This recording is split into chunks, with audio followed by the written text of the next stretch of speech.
He didn't need champagne. He didn't need fireworks. He didn't even need a spot on the podium. Lewis Hamilton made his point long before the checkered flag fell. P4 wasn't just a result, it was a message that echoed through the pit lane, through the Ferrari garage, straight to Charles Leclerc's radio. You see, some drivers speak with interviews, others with social media posts.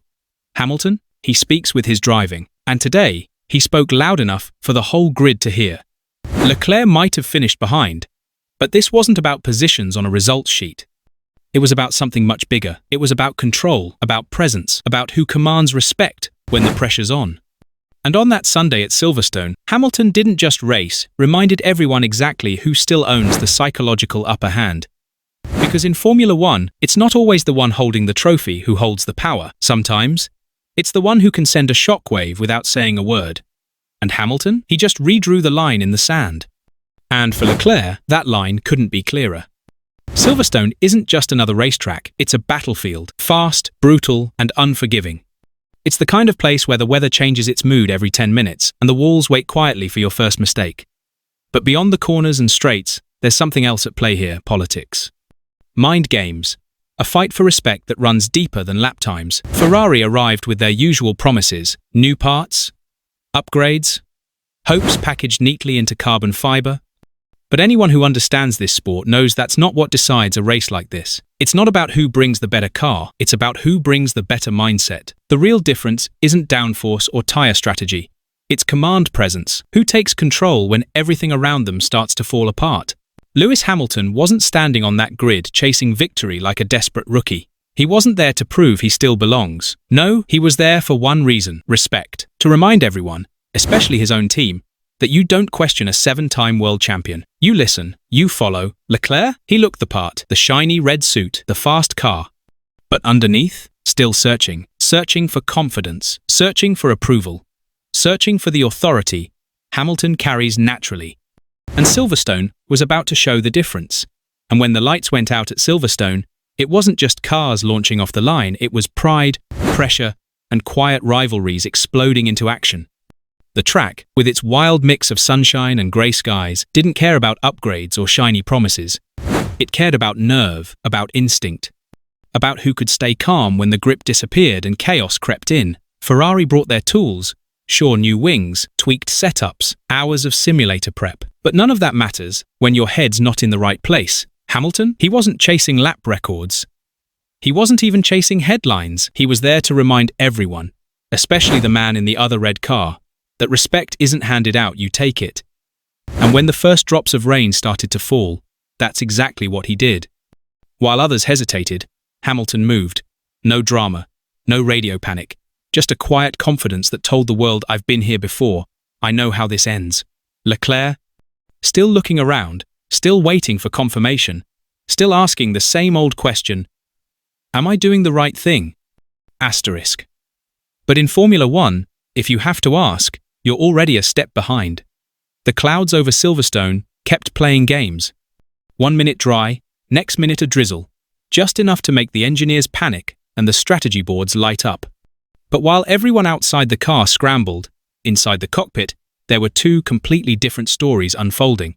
In Leclerc's Ferrari, it was chaos voices all over the radio, questions flying back and forth, doubt creeping in with every lap. You could almost hear the uncertainty. Should I pit? Should I stay out? What are we doing? And every second spent asking, that's a second lost. That's Silverstone. It doesn't wait. But Hamilton? Different world. No panic, no noise, just pure focus. His hands calm on the wheel, his voice sharp and short when needed. Overtake after overtake, Stroll, Russell, Gasly, they weren't just moves, they were messages. Not for the fans, not for the cameras, but for his own team. It was him saying, asterisk, I've got this. Follow my lead. And Ferrari? As much as they pretend otherwise, they listened. But not to both cars, only to one voice. The one that didn't ask for permission, the one that demanded it. The one they couldn't ignore, no matter how hard they tried. Lap 34. That's when everything changed. The moment the whole paddock, the grandstands, even the folks watching at home, they all understood exactly what was happening. the Ferrari radio came alive. But it wasn't strategy talk or tire chatter. It was Hamilton. Calm, sharp, no emotion, no ego. Just pure, quiet confidence that cuts deeper than any overtake ever could. Tell Charles, that's P4, without permission. 8 simple words. But the weight behind them? Heavy enough to shake a team. To rattle a teammate. Hamilton didn't scream. He didn't gloat. He didn't need to.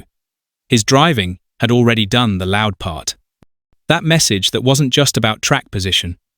It was about control.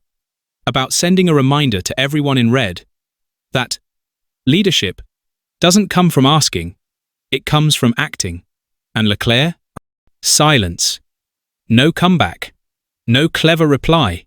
Just quiet.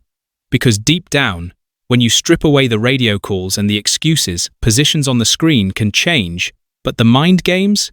Those stay. And in that moment, it was crystal clear Hamilton wasn't just driving the car. He was steering the whole conversation. And that message? It wasn't just for Charles. It was for everyone watching, inside and outside Ferrari. Because what happened at Silverstone wasn't only about speed or tyre calls, it showed the cracks, the quiet fractures inside the team. 2 drivers, same car, same tools. But somehow, only one seemed to control his own fate. Hamilton wasn't just driving that Ferrari through corners, he was steering through the politics, the uncertainty, the whispers in the garage.